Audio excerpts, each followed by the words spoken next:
How do podcasts and audio stories get covered in the press? And what do reporters look for when being pitched stories? That's what we're talking about today on Sounds Profitable, Adtech Applied, with me, Arielle Nissenblatt. And me, Bryan Barletta.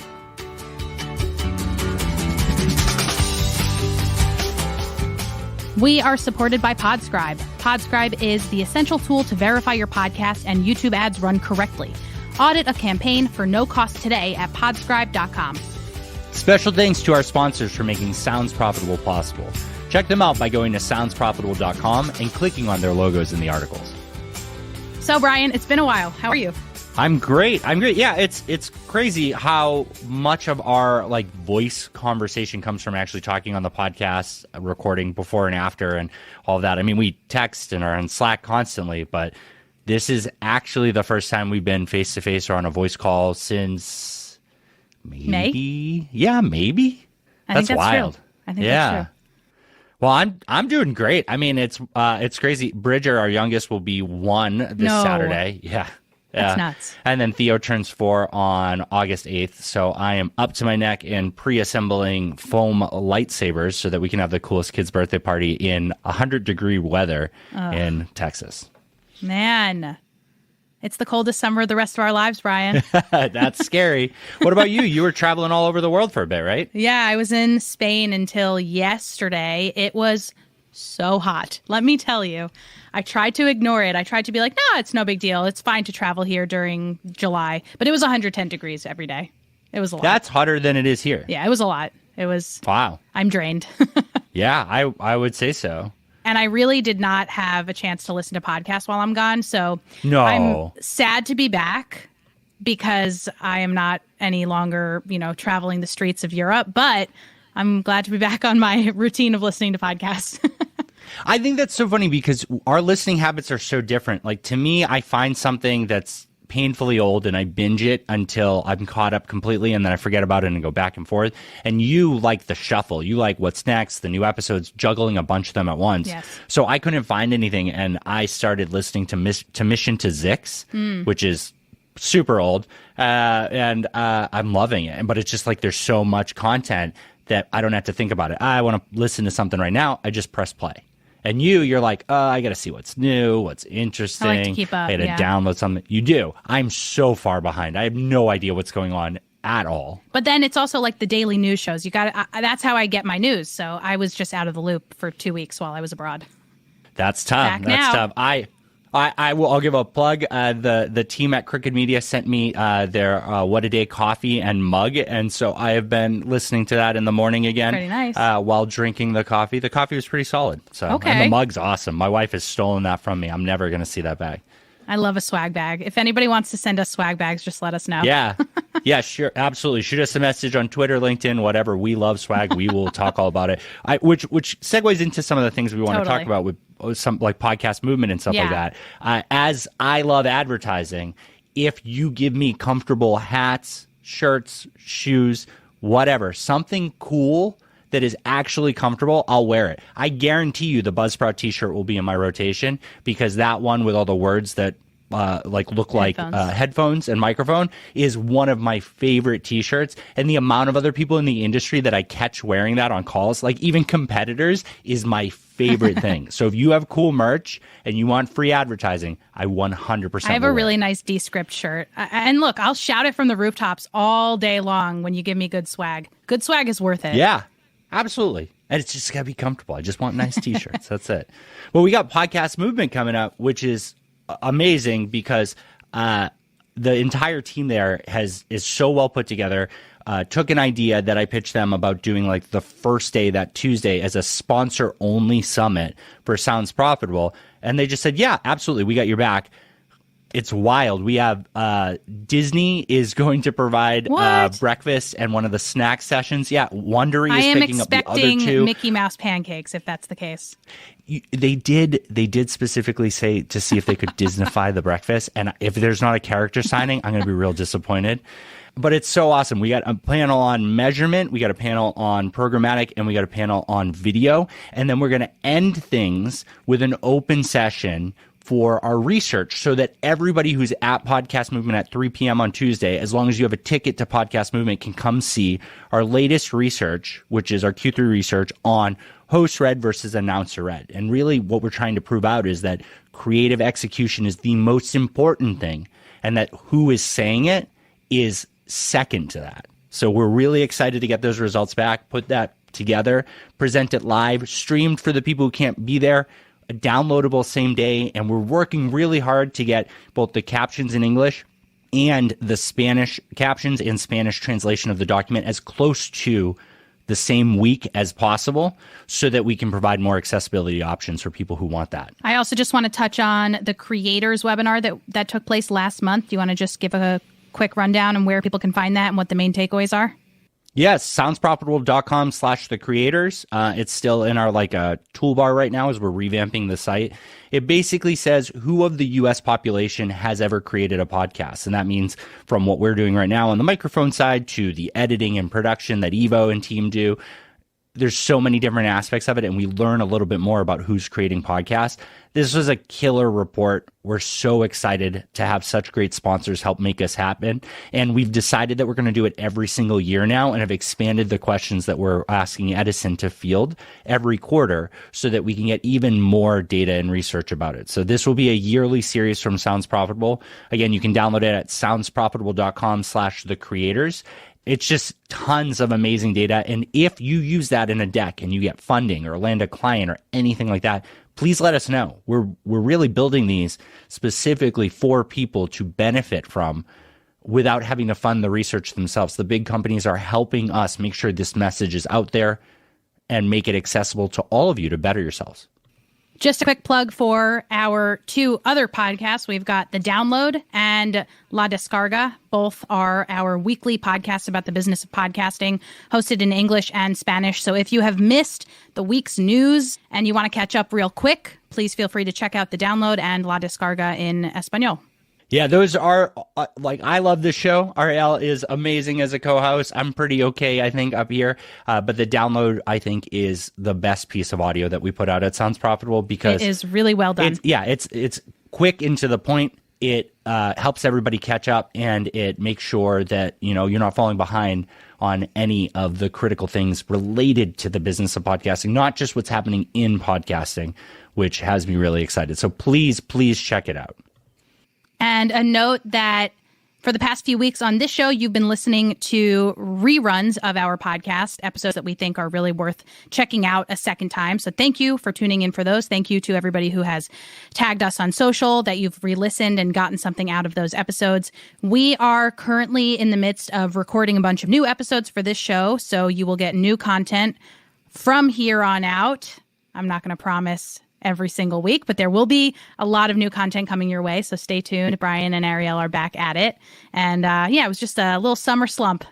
Yeah, and we're evaluating it. I think we're going to move to every other week for this, for Adtech Applied, because Tom and I are kicking off a Sounds Profitable Unplugged, which is another benefit for our sponsors. So basically, we're going to take feedback from them and questions and topics that we think we need to dig a little bit deeper in. What research has been released recently, what research we're working on, what we think people need to know today that we can't get across necessarily in this show, the download, or in the newsletter. And so just a little bit more intimate there. Sponsors will be part of a live version of that, which they'll be able to do Q&A at the end, but then we're going to package it up, the recorded version. And I think it's going to be our first step into putting something on video as well as audio for podcasts. So it'll either be, I think it'll probably be in this feed, and we're going to move things around to make sure that nobody misses out. But we have tons more content coming out. But as a small team, it's our goal to make sure that we don't miss deadlines, and we missed a few. So thanks for your patience. So today on the show, in a minute, you will hear a conversation between Bryan and Alyssa Meyers, who is a reporter at Morning Brew, which is the marketing arm of the daily newsletter, The Morning Brew. Here is what I think you should listen for. How did Alyssa get her start reporting on this beat? Why does she enjoy covering podcast and audio-related stories? And how should the podcast world go about pitching Alyssa and other reporters like her on stories related to audio and podcasting and advertising in general for the podcast space? Here is a great conversation between me and Alyssa Meyers of Marketing Brew, one of the must-read newsletters if you are working in advertising, podcasting, anything related to the marketing business. So, Alyssa, I'm so pumped to have you on here because we've had a chance to work together in so many different capacities since you're at Morning Consult and now you're at Marketing Brew, part of Morning Brew. And, you know, I just love everything that you put out. The Download, our now Thursday podcast, you're probably one of the most featured contributors on that because everything that you're writing in Marketing Brew seems to be focusing heavily about podcasting and audio, and it's making it accessible and palatable to a much bigger audience than what we're doing with Sounds Profitable. So I'm pumped to have you here. Thank you for joining us. Yeah, thanks for having me. I'm so honored to be on. I'm a big fan of the Download, and it's always fun to hear you guys talk about my stuff. So it's been great working with you for the past few years. How did you get into covering this type of media? Yeah, it was kind of by accident, honestly. I moved to New York in 2019 to take a fellowship at Business Insider on their media and advertising reporting team. It was sort of my first job in digital media, my first time covering advertising. Before that, I was doing newspaper reporting. When I joined the team there, you know, I was kind of new, young. I was just going to be there for 6 months. So my editor asked me to trial run the podcast beat. Basically, he was like, you know, do you listen to podcasts? Are you into this? And I had, you know, listened to a few of the big ones, Serial, S-Town, the ones that everyone was, you know, listening to back then. But I said, sure, I'd be happy to give it a try. Started covering the industry, met some really great people. Everyone was really enthusiastic and generous with their time and sort of showing me the ropes. So I did that for 6 months. Went on to cover marketing more generally after that for 2 years at Morning Consult, but I always kind of kept my eye on the podcast and audio space as a passion project for my job there. And when I was interviewing for my role at Marketing Brew now, my editors asked me, you know, we're covering XYZ. What else do you think we should cover? What do you want your beat to be? And I said, you know, please let me try out this podcast audio thing. I think it would be a good fit for us. And everyone at Marketing Brew has been really supportive of it so far. That's so exciting to hear because I look at the stuff that you put out there and we spend a good amount of time talking every month, and you come to me and you say, I have these questions. I'm not sure if I understand it. And every time you present it to me, I'm like, no, you got it. And I think I learned something about someone else I should be talking to from talking to you. Like, you get the stuff that we're covering in Sounds Profitable on a very similar level to me and to the people that I'm trying to talk to. And you're presenting it in probably a more palatable way. I'm getting better at breaking it down and making it accessible, but I know I'm talking to people directly working in that industry. You're taking these topics, these ad tech, these business, these technology topics that are niche in podcasting, and you're breaking them down. That's different than just like covering S-Town and Serial and all those things. How did you get that focus? Like, where's your tech background from? I think I'm just naturally curious about that sort of thing. It's definitely more of an advertising background than a tech background, and really just in school, educationally. You know, I've never really worked in advertising professionally. It was one of my majors in college, but professionally, I was always more focused on reporting and journalism, but had kind of a side passion for learning about advertising and for doing that sort of work. So when I found out that there was this opportunity to cover the advertising industry in general, I was really excited about that. Podcasting, like I said, I kind of just fell into it, but I think the audio and podcast advertising space is so exciting for me to cover because, like I said, I'm just curious about this stuff. There's not a lot of answers out there. There's not a lot of people covering it. And, you know, hopefully the reason why I have been able to hopefully break it down for some people is I think it's made easier for me because I'm answering these questions for myself as well. You know, when I reach out to you and I say, I'm trying to understand this, is it a story? Like, usually that's where my work comes from, is I have a question, I want to learn about something, and I am betting and hoping that my readers want to learn the same thing. Well, let's dive into two sides of that then. Obviously, saying, hey, I'm from Marketing Brew opens up a few more doors.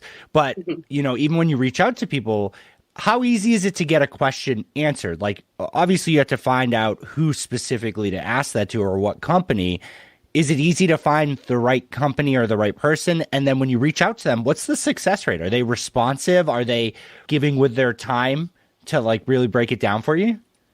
That is an awesome question. I think, in terms of the success rate, you're right. Saying I'm from Morning Brew, I'm from Marketing Brew. Obviously, lots of people want to talk. Yeah. I've, had a lot of experience with that before. I've worked at big name publications and I've worked at smaller publications, and I started out working at my college newspaper. So I know a lot about what it's like to be on the other side of that when no one knows the name of your publication and you really have to rely on pitching yourself and making that connection on your own, which I think is super valuable. So I have a good success rate in getting people to respond and to get on the phone. I think the harder part is what you mentioned, finding the right people.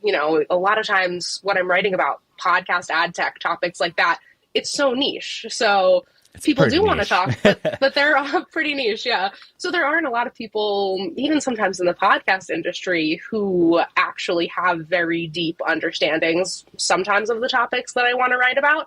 I think a lot of the podcast stories that we see covered so far, because it's new to a lot of reporters and to people are general, or, more about the content, pretty surface level. And when I want to dive deeper, that's when it gets hard to find the right person to talk. So I get a lot of people on the record, and everyone, majority of people so giving with their time. They want to help me. A lot of people in this industry are really smart. But when you get into these really niche topics, you really only do have a handful of people like yourself, Bryan, who are qualified to, show you the ropes and really get into it and explain all the ins and outs. I think that's a big thing that I discovered too. I mean, when I left Megaphone, it was very interesting that all these people I wanted to learn from, I'd reach out to them and they'd say, well, I want to learn from you too. Because the truth is I think we have an industry full of people who are experts at their company. And for such an open industry, right? Well, with the open RSS and the frameworks that we all believe we're following on this, a lot of Kool-Aid. I think there's a lot of people who are experts at one company and not experts at podcasting, and it's very, very easy to confuse the two things. So yeah, if you need a specific quote from a company on what they're doing or why they think it's great, no problem there, even down to the technical detail. But on how it interfaces with all of podcasting, people aren't talking and communicating well enough for people to really know their peer positioning outside of what they're personally reading.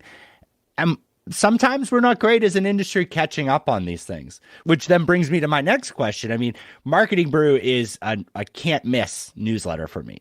I've met you, I've met Ryan, so many great writers on there, even stuff that's not directly related to podcasts I find myself digging into. What's been the response of the podcast beat for Marketing Brew? I think it's been great so far. It's a little hard to tell, honestly, which is in part a good thing. We're still kind of a smallish, scrappy-ish company, so we're not like this big media giant that's tracking all the time or clicks and stats like that. That's not, I don't think, what really drives our team. We want to create good, fun content that we like to write and report on. So it's a lot of, word of mouth feedback, things like that. But from the podcast community, and I think, from readers at large, I oftentimes write about topics outside of podcasting too, because we are a small team and we all cover a little bit of everything. But I've heard a lot of interest, I think, from people in podcasting. They are excited just to see, podcasting being reported on regularly in a somewhat mainstream business publication. And people who are not directly in the podcast industry, I've found that they're curious about it and they do touch podcasting more than they might think. Yeah. I've talked with a lot of people at PR agencies and their agency has their own podcast, or they listen to a lot of business podcasts, or maybe they have clients. If you're at an ad agency, you have clients who sometimes ask you about audio. So I think I've heard feedback that there's curiosity in the advertising industry more broadly about what's going on with audio and podcast advertising. Yeah. As a fellow small podcast in the same scope of Marketing Brew, you guys are huge. I mean, it's neat that you got that small mindset, but I mean, Marketing Brew is a big, great distribution. Can somebody reply back? Like if I hit reply and I say Alyssa, I love this, this piece, does it get sent to you? You can, yeah. You can reply to our emails, and we've got a social team and, editorial assistants and folks like that who are very dedicated to going through the inbox. So we oftentimes do see reader feedback, and me and I know my teammates too, we get people reaching out to us all the time in our inboxes. Our emails are very public on Twitter, things like that. So yeah, definitely more positive feedback than complaints, although, every publication is going to get some of those too. But I think we're pretty lucky on that front. Yeah. I'll make sure that your contact info is in the episode details so people can reach out to you, because I think that would be great. I think if you're working in the podcasting space and you have something interesting to share or well-rounded information, like Alyssa's always looking for contacts. My favorite thing is being able to introduce Alyssa to new people. So hopefully all of you there can reach out if there's something you want to talk about. My last big question for you is, you've been an avid listener of podcasting. You've covered it from like the consumer view. You've covered it from the advertising view. And now you're getting really deep into it. What do you think that we can expect to see this year in podcasting? Like what's something either you're looking forward to, what's something that you're a little bit fearful of, or what's something that you're, hopeful that is going to get fixed or changed or improved? Yeah, that's a great question. I love that question. It's, kind of the backbone of all of my reporting so far. That's what I'm trying to figure out and what I'm trying to tell people in my stories. Like you said, I focus a lot on the advertising aspect of podcasting. So, ads in podcasts and also marketing of your own podcast. That's something I've kind of been looking into a little bit more. And I think on both those fronts, something I'm very curious to see this year and in coming years is how podcast advertising, whether that be brands that are advertising in podcasts or podcasts promoting themselves, how this world kind of figures out how to better interact with other marketing channels. I'm curious about podcasts promoting themselves on billboards. I know that cross-promoting is, in podcasts, it works, it's the go-to, but I would love to see more networks try to branch out from that. It's the safe play, but what if you do something like a billboard or an out-of-home campaign, or, can we find a way to better promote audio content on social media, which is hard because that's so based on visuals. So things like that, I'm curious to see. Even, like I said, the ads in podcasts too. I know a lot of times podcast hosts have massive followings on social media, on Instagram, on whatever platform. And it seems like there's maybe more opportunity to tap into those other platforms alongside a podcast ad if the podcast audio advertising industry at large could kind of figure out how to play in that space. I know it's hard. I know different agencies handle the audio budget and the social budget, but that is just, I think, kind of one example of something that's an obstacle right now that I think maybe we can work around or overcome in the next year or so. I think we're going to see a lot of cool stuff there, and I'm excited about it because I think that me and you work really well hand in hand here, because I'm pushing people to dig into these things more, and you are shining a spotlight on it and highlighting the success, the failures, the improvements, the lessons that people are having to an audience full of people who are ultimately marketers or interested in marketing and are from multiple channels. So it's so fun to have the ability to interact with you on all these things, because even little bits of our conversation that we have bleed into my articles. And it's fun seeing the stuff that you're covering highlight these things that we both know the industry needs to go forward. So, I think you get the opportunity to ask so many people their opinions and thoughts and feelings about things in the space. And I want to continue to shine that spotlight on you, because I think that you have a great perspective. And that was killer to hear about advertising and growth. And I agree with you. That's going to be the big thing that really helps us hit these IAB projections on revenue for this year and next year. So I'm excited to see it covered in Marketing Brew, and I'm excited to hear more of your thoughts too on all this stuff. Yeah, same to you. I love our conversations, and you're right. It's so helpful in my reporting. And you also mentioned something I love about this job, which is I get to ask such smart people in this industry all the questions I want. It's one of the reasons I love covering podcasting. I think podcast execs, even all the way up to the top of the biggest companies, have been, like I said, generous with their time, kind to me in the past few years in a way I know that reporters who cover finance or tech or whatever, it's not always the same story. I have such great stories of when I was first covering this industry and I was 20 or 21 and new to the world. And big podcast execs would kind of sit me down and walk me through the basics off the record, seemingly without an agenda, which is just, it's nice. It's something I will never forget. Lovely conversation, Bryan. Alyssa is awesome. I've met her a few times in person at Pod People events in New York. So shout out to Alyssa and shout out to Pod People and to Gran Torino, which is a restaurant in Brooklyn that we always go to. Ooh. Yeah, she's just such a genuinely nice person. It feels like she'll take a conversation with basically anybody in the podcast space, and she's a great connector too, gives awesome feedback, asks really interesting questions, and really just wants to elevate the space. And I am very, very happy to know her and to become better friends with her too. Here are some of my takeaways.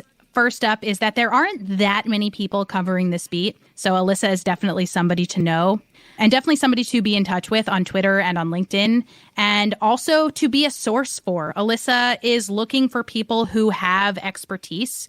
She mentioned in your conversation that there are people who are well-versed in their product when it comes to ad tech and podcasting, but they aren't so well-versed in how their product fits into the larger podcast space. So if you are somebody who knows where your product or your business fits into the larger space, you are going to be very valuable for Alyssa, and that's a big opportunity for you to offer yourself as a source and possibly to get coverage. You never know.